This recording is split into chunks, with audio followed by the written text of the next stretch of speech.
नमस्कार, बहुत स्वागत है आप सभी का एबीपी गंगा में। आपके साथ हूं मैं दीपा बाफिला। बुलेटिन की शुरुआत करते हैं बद्दो के गुर्गों की शामत के साथ। मेरठ से बड़ी जानकारी है। बद्दन सिंह बद्दो के करीबियों पर बुलडोजर की कार्रवाई लगातार जारी है। बद्दो के राइट हैंड कहे जाने वाले अजय सहगल की 7 अवैध दुकानों पर कार्रवाई हो रही है। और चलिए इसी पर मौके पर मौजूद है हमारे सहयोगी सनोज, उन्हीं के पास आपको सीधे लिए चलते हैं। सनोज, किस तरीके से बुलडोजर गरज रहा है वहां पर, तस्वीरें भी दिखाइए और बताइए सनोज। हाँ देखिए, जो बदन सिंह बद्दो का राइट हैंड है अजय सहगल, उसकी जो 7 अवैध दुकानें, उन पर देखिए किस तरीके से यहाँ बुलडोजर ने शिकंजा कसा है और यहाँ जो पूरी 7 दुकानें हैं वो समीदोज कर दी गई हैं। लेकिन एक तस्वीर मैं आपको दिखाना चाहूँगा कि यहाँ जब ये लेंटर गिरा तो बुलडोजर का जो पंजा है वो इस लेंटर के नीचे फंस गया है। दूसरा जो बुलडोजर है वो बुलाया गया है और वो इस पंजे को निकालने का जो कोशिश है वो प्रयास कर रहा है। अचानक से जब ये पिलर गिराया गया तो पिलर के बाद ये पूरा लेंटर यहाँ पर नीचे गिरा और पूरा लेंटर गिरने के बाद आप देखिए कि जो बुलडोजर का पंजा है वो यहाँ पर फंस गया है। पूरी तरीके से जो ये अवैध रूप से पार्क की जमीन कब्जा कर जो ये मार्केट बनाई गई थी, इसको पूरी तरीके से बाबा के राज में बाबा के बुलडोजर ने एक एक करके ताश के पत्तों की तरह यहाँ पर ढा दिया है। 140 मीटर से ज्यादा ये जमीन बताई जा रही है। बेशकीमती जमीन है, 7 से 8 करोड़ रुपए की ये जमीन है। अब तक मेरठ विकास प्राधिकरण की जो टीम है इस पर कार्रवाई करने से कतरा रही थी, लेकिन आखिरकार आप देखिए कि आज यहाँ कार्रवाई कर दी गई और इन 7 दुकानों को जमींदोज पूरी तरीके से कर दिया गया है। लेकिन यहाँ जो बुलडोजर के आगे एक दिक्कत ये आ गई है कि लेंटर गिरने के बाद ये जो पंजा है बुलडोजर का वो यहाँ पर फंस गया है। अब ये दूसरा जो बुलडोजर है वो उधर की तरफ जा रहा है और कोशिश की जा रही है कि इस बुलडोजर के जो पंजे को यहाँ किसी तरीके से निकाल लिया जाए। देखिए, ये पार्क की ज़मीन कब्जा के यहाँ पर ये दुकानें बनाई गई थी और दुकानें इतनी मजबूत थी कि 2 घंटे से ज़्यादा का वक्त बीत गया। एक एक करके 2 बुलडोजर को 7 दुकानें गिराने में जो मुश्किल से आधा 1 घंटे के भीतर अक्सर गिरा दी जाती थी, लेकिन आज इन दुकानों को गिराने में करीब 2 से ढाई घंटे से ज़्यादा का वक्त यहाँ पर लगा और उसके बाद इस पूरे मार्केट को जो 7 दुकानें थी इनको जमींदोज कर दिया गया है। मेरठ विकास प्राधिकरण के तमाम अधिकारी मौके पर मौजूद हैं। आसपास के थानों की जो फोर्स है वो यहाँ पर मौजूद है। जो क्विक रेस्पॉन्स टीम है वो यहाँ पर मौजूद है। कब्जों को किस तरीके से ढाया जा रहा है और बद्दन सिंह बद्दो के करीबियों पर किस तरीके से बुलडोजर गरज रहा है, उसकी हर एक तस्वीर हमने दिखाई भी और आप वहां से लगातार जानकारी दे रहे हैं। बहुत शुक्रिया आपका सनोज पूरी जानकारी के लिए। गाजियाबाद से भी खबर है। गाजियाबाद के डासना कस्बे में सरकारी तालाब पर अवैध कब्जे को हटा दिया गया है। गाजियाबाद के उस्मानगढ़ी कॉलोनी में अवैध कब्जों पर लगातार कार्रवाई की गई। भूमाफियाओं ने तालाब की जमीन पर बसाई उस्मानगढ़ी कॉलोनी बसाई हुई थी, जिस पर एक्शन हो रहा है। बुलडोजर से अवैध कब्जे को हटाया जा रहा है। यहाँ की भी तस्वीरें आपके सामने है। अवैध कॉलोनी जो बनाई गई, जो बसाई गई, उसको किस तरीके से हटाया जा रहा है। गाजियाबाद से तस्वीर आपके सामने है। यहाँ पर भी बुलडोजर लगातार गरज रहा है। गाजियाबाद में अवैध कॉलोनियों पर कार्रवाई लगातार जारी है। तालाब पर अवैध कॉलोनी बसाई गई थी, ऐसी जानकारी है, जिसको अब हटाया जा रहा है, ढहाया जा रहा है। गाजियाबाद प्रशासन की कार्रवाई अलग अलग हिस्सों में किस तरीके से कार्रवाई लगातार हो रही है। जहां पर भी अतिक्रमण किया गया, अवैध कब्जा किया गया, वहां पर आ गई है बुलडोजर वाली शामिल।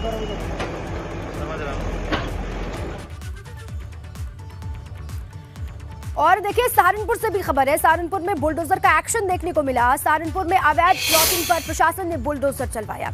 दरअसल सहारनपुर के नागल इलाके के जीटी रोड के साधारण सिर गांव में अवैध रूप से कॉलोनी को विकसित किया जा रहा था और इसकी शिकायत मिलने पर एसडीएम ने प्लॉटिंग करने वालों को नोटिस भेजा था, लेकिन नोटिस का कोई जवाब नहीं दिया गया, जिसके बाद ये कार्रवाई की तस्वीरें आपके स्क्रीन पर है। तो सहारनपुर में भी अवैध प्लॉटिंग पर बड़ा एक्शन हुआ है। पहले नोटिस दिया गया, जवाब मांगा गया, लेकिन नोटिस पर कोई जवाब जब नहीं आया, नहीं दिया गया, उसके बाद ये कार्रवाई की तस्वीरें आपको हम दिखा रहे हैं। यहाँ पर भी एक्शन में बुलडोजर दिखाई दे रहा है। प्रशासन ने किस तरीके से कार्रवाई यहाँ पर की, उसी की तस्वीरें आपके स्क्रीन पर। इसके विरुद्ध 24 दिसंबर को ही नोटिस इन्हें दी गई थी कि जो भी दस्तावेज जरूरी है वो प्रस्तुत करें, लेकिन इसका इन्होंने कोई जवाब नहीं दिया और एक कॉलोनी बनाने के लिए जो भी विधिक प्रक्रिया होती है इसका पालन नहीं किया गया था। उसी के विरुद्ध आज कार्रवाई हुई है। उस कॉलोनी में जो भी अवैध निर्माण थे उसे हटा दिया गया है और सख्त चेतावनी दी गई है कि भविष्य में इस प्रकार की कोई भी कृत्य की पुनरावृत्ति न हो। और इसी बीच वाराणसी से बड़ी खबर है। बीएचयू में इफ्तार पार्टी पर बवाल का ये पूरा मामला है। चीफ प्रॉक्टर ऑफिस में अहम बैठक बुलाई गई है। वाराणसी प्रशासन और बीएचयू प्रशासन की संयुक्त ये बैठक हो रही है। बड़ी जानकारी, बीएचयू में इफ्तार पार्टी पर बवाल का ये पूरा मसला है। अपडेट आपको दे दें, चीफ प्रॉक्टर ऑफिस में अहम बैठक बुलाई गई है। और देखिए, वाराणसी प्रशासन और बीएचयू प्रशासन की ये संयुक्त बैठक है। परिसर में सुरक्षा व्यवस्था को सुचारू करने पर यह मीटिंग हो रही है। अराजकता फैलाने वालों पर कार्रवाई हो सकती है, ऐसी खबर। जिन्होंने माहौल को खराब करने की कोशिश की, जो अराजक तत्व हैं, जिन्होंने अराजकता फैलाने की कोशिश की है, उन पर कार्रवाई हो सकती है, ऐसी जानकारी है। चलिए मीटिंग पर और अपडेट लेते हैं। हमारे साथ नीतीश जुड़ चुके हैं। नीतीश, आप मीटिंग को लेकर क्या जानकारी, कितनी देर से मीटिंग चल रही है और क्या अपडेट मिल पा रहा है?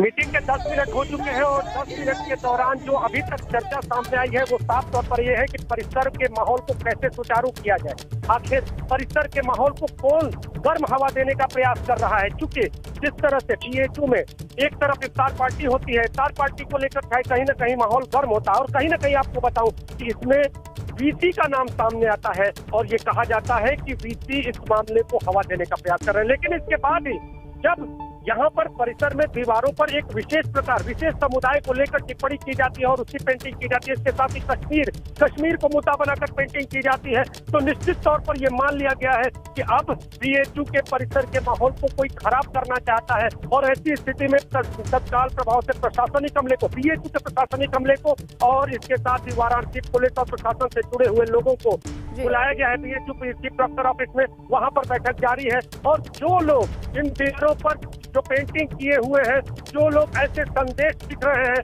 उनके खिलाफ सख्त कार्रवाई हो सकती है, इस पर भी विचार किया जा रहा है। तो बीएचयू में बैठक जारी है और इंतजार करना होगा कि इस बैठक का निर्णय क्या होता है। ठीक है नीतीश, इंतजार लगातार रहेगा कि इस मीटिंग से बाहर क्या निकल करके आता है। आप भी लगातार नजर बनाए रखेगा। बहुत शुक्रिया आपका पूरी जानकारी के लिए, अपडेट के लिए।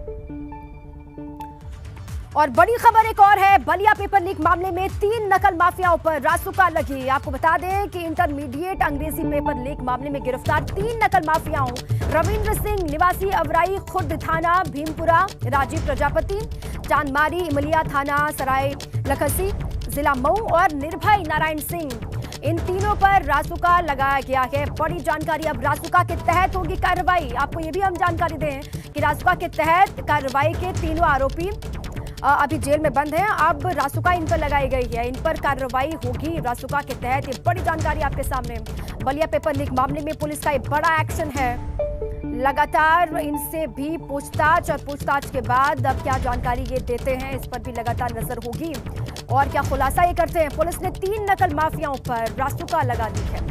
इंटरमीडिएट अंग्रेजी पेपर लीक का ये पूरा मसला है, जिसको लेकर कार्रवाई लगातार हो रही है।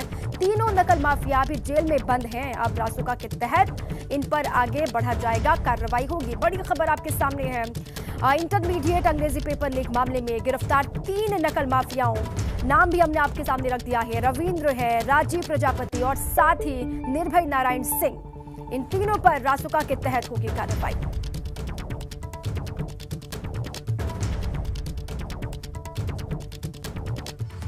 अमरोहा से बड़ी खबर है। अमरोहा में चलती कार आग का गोला बन गई। शॉर्ट सर्किट के चलते ये जानकारी है कि अचानक से कार में आग लगी और कार पूरी तरीके से जलकर राख हो गई।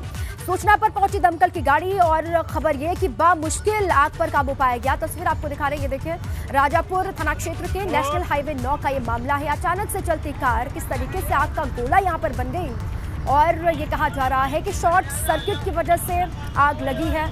कोई हताहत नहीं हुआ, कोई हानि नहीं हुई है ये जानकारी, लेकिन कार पूरी तरीके से जलकर राख हो गई है।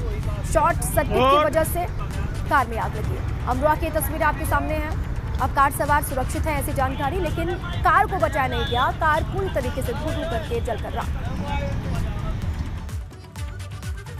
हमीरपुर में 3 घरों में भीषण आग लगी। खाना बनाते वक्त घर में आग लगने की जानकारी है। गांव वालों ने मिलकर आग पर काबू पाया है। आग से घर पूरी तरीके से जलकर राख। तस्वीर देखिए, हमीरपुर से खबर है। 3 घरों में अचानक से आग लगी। अब आग की वजह क्या रही है, इस पर भी लगातार पड़ताल हो रही है। बड़ी जानकारी इसी बीच है। राज ठाकरे ने योगी सरकार को बधाई दी है। राज ठाकरे ने धार्मिक स्थलों से, विशेषकर मस्जिदों से लाउड स्पीकर हटाने को लेकर योगी सरकार को बधाई दी। बड़ी जानकारी, मनसे अध्यक्ष है राज ठाकरे, जिन्होंने योगी सरकार को बधाई दी है। राज ठाकरे ने धार्मिक स्थलों से, विशेष करके मस्जिदों से जो लाउड स्पीकर उत्तर प्रदेश में लगातार हटाई जा रही है, हालांकि सभी धार्मिक स्थलों से लाउड स्पीकर को हटाया जा रहा है, सिर्फ परिसर के भीतर ही आवाज आए, ये योगी सरकार ने आदेश दिए हैं, ये कहा है। अब इसी पर राज ठाकरे बधाई देते हुए दिखाई दे रहे हैं योगी सरकार को, योगी आदित्यनाथ को। बड़ी जानकारी आपके सामने है। और जो लाउड स्पीकर का विवाद हुआ था, ये भी आप जान लीजिए कि ये विवाद राज ठाकरे से ही शुरू हुआ था। जो बयान उन्होंने दिया उसके बाद ही देश के अलग अलग हिस्सों में लाउड स्पीकर को लेकर विवाद हुआ। इसी बीच ये बड़ी जानकारी आपके सामने। और इसी पर मुंबई से हमारे सहयोगी गणेश ठाकुर जुड़ चुके हैं, सीधे उन्हीं के पास आपको ले चलते हैं। गणेश, देखिए ये विवाद जो है ये दिल्ली से, बॉम्बे से ही शुरू हुआ। उसके बाद अब राज ठाकरे ने योगी सरकार की तारीफ भी की। उन्होंने कहा कि लाउड स्पीकर पर जो पाबंदी लगाई है योगी सरकार ने, वो बहुत बढ़िया है, शानदार है। बताएं। जी देखिए, इस ट्वीट के या इस लेटर के कई मायने हैं। शुरुआत मुंबई से हुई। ठाणे में राज ठाकरे ने सबसे पहले यह मुद्दा उठाया और कहा कि 3 मई का अल्टीमेटम देता हूं। 3 मई रमज़ान ईद के बाद अगर मुंबई के मस्जिदों से लाउड स्पीकर्स या भोंगे जिसे यहाँ कहते हैं वो हटाए नहीं गए तो हम अपनी तरफ से आंदोलन करेंगे और मस्जिदों के सामने हम लाउड स्पीकर लगाकर हनुमान चालीसा का पाठ कराएंगे, वो बजाएंगे। इसके बाद देश भर में हनुमान चालीसा के पाठ को लेकर राजनीति हुई या उसको लेकर एक तरह से माहौल गर्मा गया। अब जब उत्तर प्रदेश की योगी सरकार ने यह कार्रवाई की है, उस कार्रवाई का अभिनंदन राज ठाकरे ने किया और उन्होंने कहा है कि राज्य में जो हो रहा है, जो योगी आदित्यनाथ सरकार कर रही है, वो बधाई के पात्र है। मैं उनको बधाई देता हूं। हमारे महाराष्ट्र में योगी नहीं है, सत्ता के सारे भोगी हैं। ये कहते हुए राज ठाकरे ने उत्तर प्रदेश की सरकार के साथ महाराष्ट्र सरकार की तुलना की है और राजनीति करते हुए महाराष्ट्र सरकार सत्ता के लिए लाचार है, ये बताने की कोशिश की है। अब इसका दूसरा महत्वपूर्ण मायना जो मनसे एमएनएस के लिए है, वो ये है कि 5 जून को राज ठाकरे अयोध्या आने वाले हैं, अयोध्या दौरे पे जाने वाले हैं और दौरे पे वो राम मंदिर के दर्शन करेंगे और वहाँ सरयू पे आरती करेंगे। उस दौरे के पहले इस प्रकार अभिनंदन करना कहीं ना कहीं एक तरह से वेवलेंथ मैच करने की बात वो कर रहे हैं, ताकि जब वो उत्तर प्रदेश जाएं तो उनका वहाँ स्वागत हो या उनको लेकर वहाँ पर एक पॉजिटिव भूमिका उत्तर प्रदेश में बनी रहे लोगों के बीच में और भाजपा सरकार में, योगी सरकार में। क्योंकि राज ठाकरे की जो राजनीति थी वो उत्तर भारतीयों के खिलाफ थी। अब वो कहीं ना कहीं हिंदुत्व के मुद्दे पर राजनीति कर रहे हैं, तो उत्तर प्रदेश दौरे को लेकर भी उनका ये ट्वीट करना, उनका ये पोस्ट करना काफ़ी महत्वपूर्ण है एमएनएस के लिए, ताकि वो उत्तर प्रदेश दौरे के समय जब जाएं तो उनका ठीक से एक तरह से माहौल वहाँ क्रिएट हो सके। तो अभिनंदन करने के पीछे की राजनीति भी है। अभिनंदन करके वो राज्य सरकार पे टीका भी कर रहे हैं, राज्य सरकार पे वो महाराष्ट्र की सरकार पे जो है वो हमला भी बोल रहे हैं और दूसरी तरफ अपने आने वाले दौरे को लेकर जो है वो कहीं ना कहीं एक पॉजिटिव एटमॉस्फेयर बनाने का काम राज ठाकरे इसके जरिए करते हैं। और 3 तारीख का अल्टीमेटम जो है, उस अल्टीमेटम से पहले भी राज ठाकरे का ये ट्वीट कई मायनों में महत्वपूर्ण है, क्योंकि 3 तारीख के बाद एमएनएस राज्य में किस तरह इस मुद्दे को उठाती है, क्योंकि राज्य सरकार ने स्पष्ट कर दिया है कि हम किसी भी तरह के लाउडस्पीकर मस्जिदों से नहीं उतारेंगे। तो अगर वैसा है तो राज ठाकरे के पार्टी के कार्यकर्ता और पदाधिकारी इसके खिलाफ आंदोलन करने वाले हैं। तो ये सारी चीजें कहीं ना कहीं एक दूसरे से जुड़ती हुई नजर आ रही हैं। अच्छा, राज्य सरकार पर हमला भी बोल दिया।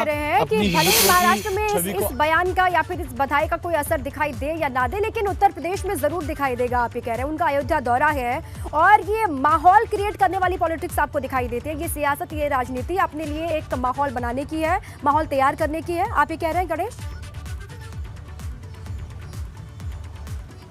जी देखिए, माहौल तो बनेगा अगर राज ठाकरे उत्तर प्रदेश जाएंगे और उनकी पहले की जो भूमिका रही है उत्तर भारतीयों के खिलाफ, उसको देखते हुए वो छवि बदलने की कोशिश कर रहे हैं। तो ये छवि बदलने का एक तरीका है या उनकी स्ट्रैटेजी है, ऐसा हम कह सकते हैं। और दूसरा, जब उत्तर प्रदेश जाएंगे तो उनकी वो कई नेताओं से मिलना चाहेंगे, क्योंकि अब वो हिंदुत्व की राह पे चले हुए हैं, तो वहाँ दिक्कत ना आए, उनको एक्सेसिबिलिटी मिले।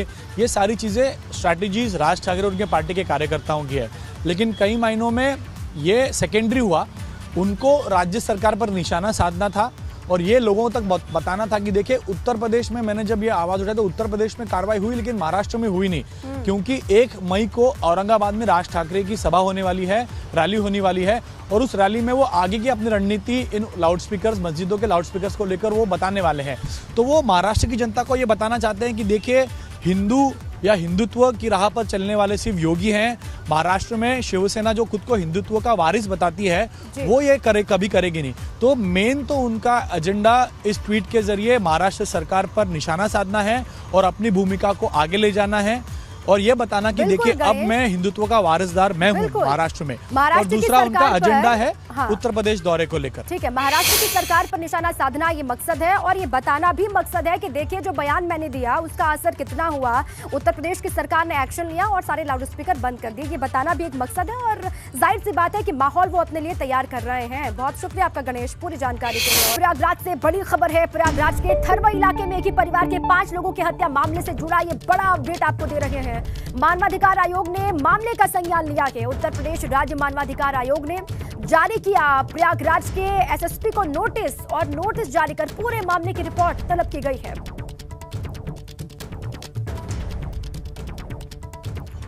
बसपा प्रमुख मायावती करेंगी प्रेस कॉन्फ्रेंस, ये बड़ी जानकारी आपको दे दे। दोपहर 12 बजे का वक्त है। देखिए अब से कुछ ही देर के बाद मायावती प्रेस कॉन्फ्रेंस करेंगी। अब क्या मसला है इसको लेकर भी जानकारी जल्दी सामने होगी। बहरहाल बड़ी खबर आपके सामने, बसपा प्रमुख मायावती करेंगी प्रेस कॉन्फ्रेंस और साधेंगे सरकार पर निशाना 12 बजे। तो सीधे लिए चलते हैं चंपावत, वहां पर मुख्यमंत्री पुष्कर सिंह धामी का रोड शो चल रहा है। तस्वीरें दिखाते हैं, ये देखिए रोड शो जहां से भी आगे गुजर रहा है, आगे बढ़ रहा है, वहां पर आसपास लोगों की मौजूदगी है। रोड के दोनों ही तरफ हाथ हिला करके सभी का अभिवादन भी स्वीकार कर रहे हैं मुख्यमंत्री पुष्कर सिंह धामी और उपचुनाव लड़ने वाले हैं चंपावत से। और जब से इसका ऐलान हुआ है किस तरीके से पूरी ताकत वो वहां पर दिखा रहे हैं, किस तरीके से दमखम दिखा रहे हैं, इसी की तस्वीर आपके सामने है। रोड शो करते हुए पुष्कर सिंह धामी उत्तराखंड के मुख्यमंत्री, और 6 महीने के भीतर ये संवैधानिक बाध्यता भी होती है कि मुख्यमंत्री को चुनाव लड़ना है और चुनाव जीतना भी है। अब बहुत बड़ी चुनौती सामने पुष्कर सिंह धामी के भी है कि चंपावत से वो चुनाव जीते। ये बड़ी जानकारी आपके सामने, तस्वीर भी आपको लगातार हम दिखा रहे हैं। चंपावत में सीएम पुष्कर सिंह धामी का रोड शो चल रहा है। बहुत बड़ी संख्या में कार्यकर्ता भी हैं, स्थानीय नेता भी हैं जो इस रोड शो का हिस्सा बने हुए हैं। और जहां जहां से भी रोड शो गुजर रहा है वहां पर जोरदार स्वागत भी हो रहा है पुष्कर सिंह धामी का। चंपावत खटीमा से लगता हुआ जिला भी है और इसलिए अपने आप में बहुत अहम हो जाता है।